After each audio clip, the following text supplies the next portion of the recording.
Сәлем достар! Бүгін балалардың сүйіп жейтін тағамы наггетсті дайындайтын боламыз.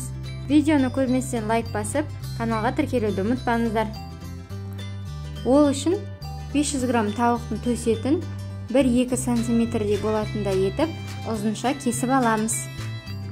Кесіп болған соң қалағаныңызша тұз, паприка және сарымсақ ұнтақтарын қосып, жақсылап араластырып, 30 минутқа қоямыз.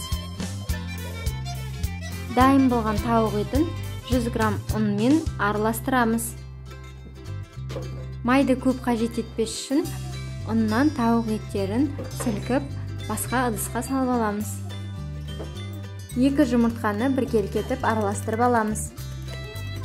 Барлығын дайындап алған соң, алдымен етімізді жұмыртқаға, содан соң кепкен нанның ұнтағына салып, қызып тұрған майға шамамен 3-4 минуттай қуырып аламыз.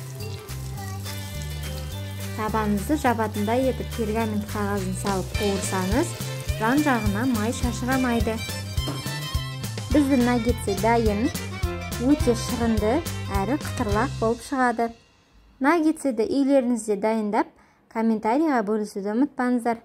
Сіздермен болған Асылжан, астарыңыз дәмді болсын.